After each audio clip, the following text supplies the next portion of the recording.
রাধে রাধে বন্ধুরা, নন্দিনীস ক্রিয়েশন ব্লগসের আর একটা নতুন ভিডিওতে তোমাদের সবাইকে স্বাগত। থাম্বনেলটা দেখে নিশ্চয়ই বুঝতে পারছো এটা কোন জায়গার ভিডিও তোমাদের সাথে শেয়ার করছি। একদম ঠিক ধরেছো, এটা হলো জগন্নাথ মন্দির এবং রাধাকৃষ্ণ গোল্ডেন টেম্পল। হায়দ্রাবাদের রাধাকৃষ্ণ গোল্ডেন টেম্পল এবং জগন্নাথ মন্দিরে আমরা চলে গিয়েছিলাম 1 জানুয়ারিতে। ভিডিওটা আপলোড করতে অনেকটা সময় লেগে গেল, প্রায় জানুয়ারি শেষের দিকে এসে একদম প্রথম দিনের ভিডিও শেয়ার করছি। যাই হোক, নানা ব্যস্ততার মাঝে সময় হয়ে ওঠেনি, তাই এতটা দেরি করে শেয়ার করতে হবে।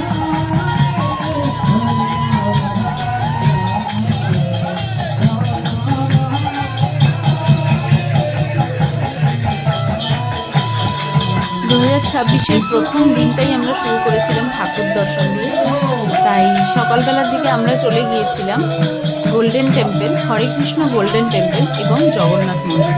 গোল্ডেন টেম্পলে ঢুকেই আমরা প্রথমে দেখলাম এরকম কীর্তন হচ্ছিল, তারপর লাইন দিয়ে আস্তে আস্তে মন্দিরের দিকে এগোলাম। মন্দিরের দিকে এগোনোর সময় তখন আমরা দেখলাম সাইডে একটা বড় হোর্ডিংয়ের মধ্যে সারা বছরে কত সময়, কখন, কোন সময়, কি পূর্ণিমা, কি একাদশী, কীরকম পুজো হয়, রথযাত্রার সময় কি অনুষ্ঠান, কি নিয়ম থাকে, সেই সমস্ত ডিটেলস এখানে দেওয়া ছিল। তারপরে আমরা সেইটাকে পার করে আমরা আস্তে আস্তে লাইন ধরে মন্দিরের ভেতরে ঢুকলাম। বুঝতেই পারছি এখানে প্রচণ্ড ভিড়। 1 জানুয়ারিতে সবাই ঠাকুর দর্শন করতে এসছে। এখানকার মন্দির উৎসবের দিনেই এখানের মন্দিরগুলো একটু বেশি ভিড় হয়। প্রথমে ঢুকেই আমরা দেখলাম বজরংবলীর মন্দির, বজরংবলীর মূর্তি রাখা। এখানের মূর্তিগুলো এবং মন্দির দেখলে তোমাদের সবার মনে হবে একই মন্দির। অ্যাকচুয়ালি এখানে মন্দিরের প্যাটার্নটা সম্পূর্ণ একই রকম হয়। তিরুপতি বালাজির মন্দির অনুযায়ী সাউথের সমস্ত মন্দিরের আউটার স্ট্রাকচারটা একদম এরকম হয় এবং মন্দিরের দ্বারেই রয়েছে নারায়ণের অর্থাৎ তিরুপতি বালাজির দুটি মূর্তি প্রতিকৃতি। তারপর রয়েছে ধীরে ধীরে আমরা যত আরও ভেতরের দিকে গেলাম, এখানে আরও একটি নারায়ণেরই মূর্তি রয়েছে। এমনভাবে ভীষণ সুন্দর করে মূর্তিগুলো সাজানো এবং ভেতরের এই যে নকশাগুলো, ভেতরে এত সুন্দর জায়গা দেখে ভীষণ ভালো লাগলো। এত শান্তি, এত ঠান্ডা, এত চুপচাপ শান্ত জায়গা, মন্দির মানেই তাই। খুব ভালো লেগেছিল জায়গা দর্শন করতে।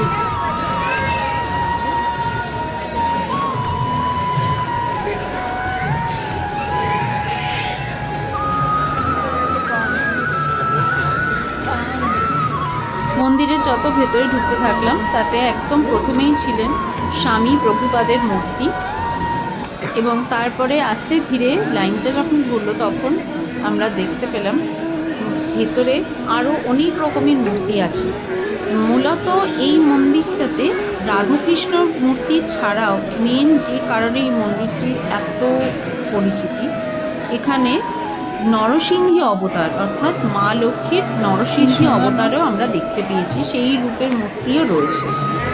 যখন নারায়ণ নরসিংহ অবতার নিয়ে হিরণ্যকশিপুরকে বধ করেছিলেন, সেই সময় নারায়ণের রাগ শান্ত করার জন্যই মা লক্ষ্মী নরসিংহী অবতারও নিয়েছিলেন। তো এই মন্দিরে রাধাকৃষ্ণের সঙ্গে সেই মূর্তিও পুজো করা হয় এবং সেই মূর্তির নামেই এখানে নাম হয়েছে হরে কৃষ্ণ গোল্ডেন টেম্পল। দেখো কি সুন্দর রাধাকৃষ্ণর মূর্তি, অপূর্ব দেখে, একদম যেন চোখ জুড়িয়ে যায়। শ্রী শ্রী রাধা গোবিন্দর মূর্তি। এরপরে এখানে তিরুপতি বালাজির একটি অন্যরকম ধরনের মূর্তি আছে এবং এইটি হলো যে কথাটি আমি বললাম যে শ্রী লক্ষ্মীনারায়ণ নরসিংহী বালাজি মূর্তি। এরপর আস্তে ধীরে আমরা মন্দিরের বাইরে বেরিয়ে এলাম। এটা দেখো আরো একটা মূর্তি। এখানে প্রত্যেকটা গেটের কাছে দুই পাশে এরকমভাবে নারায়ণের মূর্তি রাখা। এটা হলো মন্দিরের ছাদ থেকে তোলা, মন্দিরের বাইরের দিকে সম্পূর্ণ এলাকাটা। মন্দির থেকে বেরিয়ে এসে যে বাইরের রাস্তাটা, সেখানে একটা বিশাল বড় মাঠ ছিল, সেই মাঠের ভেতরে থেকেই এই জায়গাটা পুরো মন্দির চত্বরটা এইভাবেই দেখা যায়। খুব সুন্দর লাগে, খুব ভালো লাগছিল দেখতে।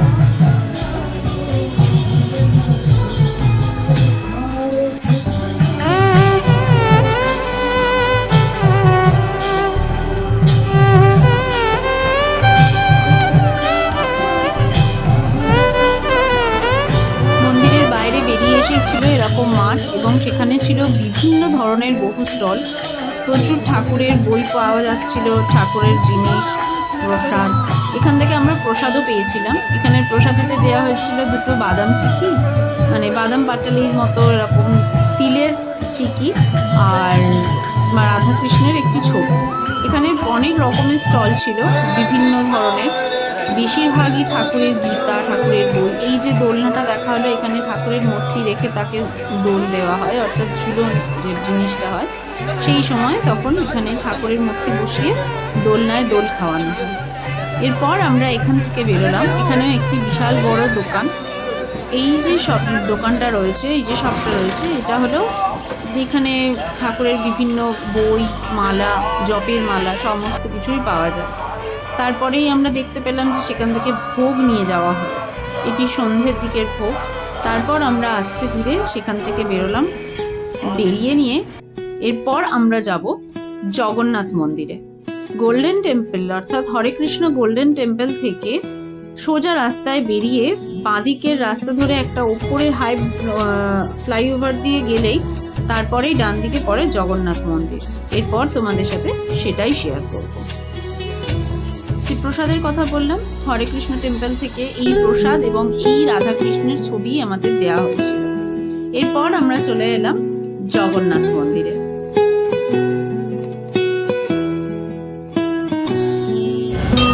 জগন্নাথ মন্দিরে প্রচন্ড ভিড় ছিল সেদিনকে, আর যত সন্ধে বাড়ছিল তত ভিড়ও বাড়ছিল। আমরা এই একদম 6টা, 5:30, 6টা এরকম সময় গিয়ে পৌঁছেছিলাম। মন্দিরের বাইরে জুতো খুলে রেখে মন্দিরের ভেতর প্রবেশ করেছিলাম। কি অসাধারণ মন্দিরটা লাগছিল, আর এত লোক, এত ভিড়।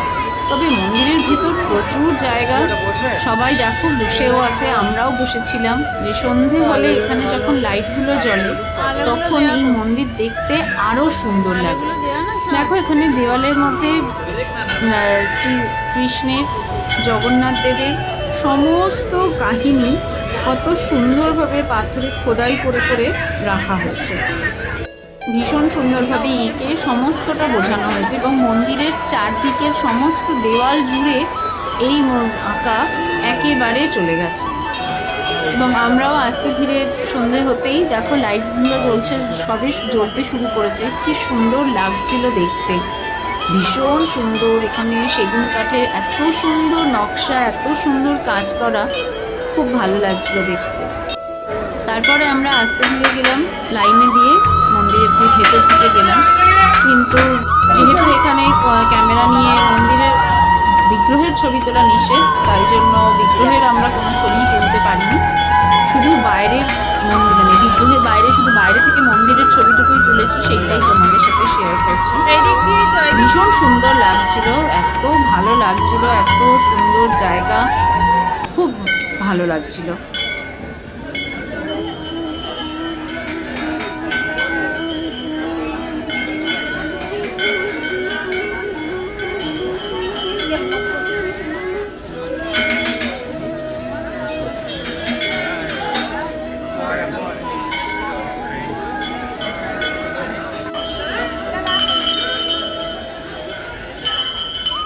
মন্দিরটা যাবে না? এখানে প্রত্যেকটা মন্দিরেই মেন বিগ্রহের সাথে আরো সমস্ত রকম ঠাকুর দেবতাদের মূর্তি থাকে, যেমন বজরংবলী, গণেশজি, শিবের মূর্তি, অনেক রকমেরই মূর্তি থাকে। মা পার্বতীর মূর্তি থাকে, মা লক্ষ্মীর মূর্তি থাকে, নারায়ণেরও মূর্তি থাকে। তো এখানেও তেমনই ছিল। এটি হলো মেন মন্দির। প্রচণ্ড ভিড় ছিল, প্রচণ্ড লাইন ছিল।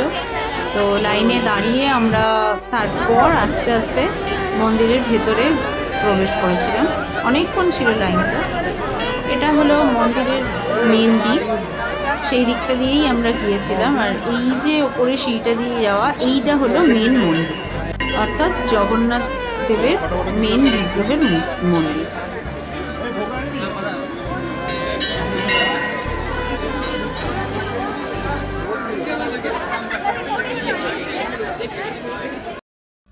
এখানে এইভাবে প্রদীপ জ্বালানোর নিয়মও রয়েছে।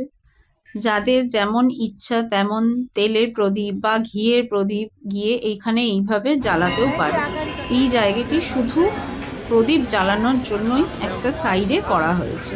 খুব ভালো লাগছিল এই প্রদীপগুলো দেখতে।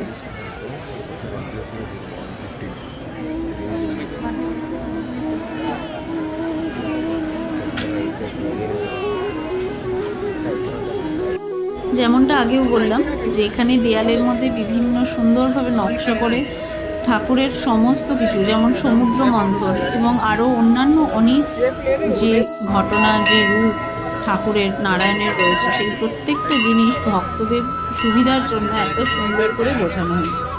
এবার আমরা প্রবেশ করছি একদম বিগ্রহের মূল মন্দিরে। এখানকার প্রত্যেকটা মন্দিরের এই যে ন্যায়দণ্ডটা দেখছো, মানে এই যে গোল্ডেন কালারের যে লম্বা পিলার টাইপের দেখা যাচ্ছে, এটাকে বলা হয় ন্যায়দণ্ড। এই ন্যায়দণ্ড সাউথের যে কোনো মন্দিরে গেলে তোমরা সবসময় দেখতে পাবে, সেটা যত ছোটই মন্দির হোক বা বিশাল অনেক বড় মন্দিরই হোক, যেমনই হোক না কেন, এখানে এইটা দেখাই যায়। তারপর আমরা ঠাকুর দর্শন করলাম। এখানে সেভাবে পুজো দেওয়ার কোনো ব্যাপার নেই, জাস্ট ওই গিয়ে প্রদীপ জ্বালানো এবং ব্যাস এইটুকুনি। আর সেইভাবে পুজো দেওয়ার কোনো ব্যাপার বিধি এখানে নেই। তারপর আমরা দিনের আলোতে এলাম, শোভা লাগে যে লাইটের মধ্যে দাঁড়িয়ে রাতের আলোতে ছবি তুললাম। লাইটটা দেওয়াতে সন্ধ্যেবেলা তুলে ধরে আমাদের সবার ভীষণ সুন্দর লাগলো, খুব সুন্দর লাগলো। তারপরে এখানের কাউন্টার থেকে গিয়ে আমরা খাজা কালেক্ট করলাম। পুরীর খাজায়, জগন্নাথ মন্দিরের আমরা যে প্রসাদ পাই খাজা, সেই পুরীর খাজাই আমরা পেয়েছিলাম। এখানে কালেক্ট করতে হয়েছিল, অর্থাৎ কিনতে হয়েছিল। তো সেইখান থেকে আমরা লাইনে দাঁড়িয়ে বিগ্রহ দেখে তারপরে প্রসাদ কিনে তারপর ঠাকুর মন্দিরে নমস্কার করে তারপরে আমরা গেলাম খেতে। একটা রেস্টুরেন্টে খেতে এসেছিলাম রাত্রিরে, কারণ সেদিন রাত্রিরে আমার কন্যার ইচ্ছা ছিল সেই ধোসা খাবে। তাই এখানে রাঘবেন্দ্র বলে একটি রেস্টুরেন্ট আছে, এটা সাউথের ভীষণ ফেমাস রেস্টুরেন্ট। তো সেখানেই আমরা রাত্রিরের ডিনার সারলাম। ধোসা, এখানে সাউথ মানে ধোসা তো মাস্ট। তো ধোসাটা খুব ভালো ছিল খেতে, আমরা খুব ভালোভাবে খেলাম এবং তারপর বাড়ি ফিরলাম।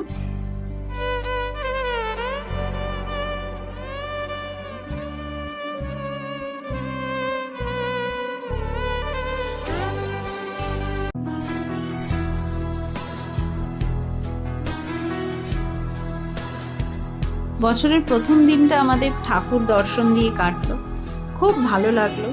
একটা অন্যরকম আলাদা একটা অনুভূতি হলো। ভগবানের আশীর্বাদ নিয়ে বছরের প্রথম দিন থেকে শুরু করলাম।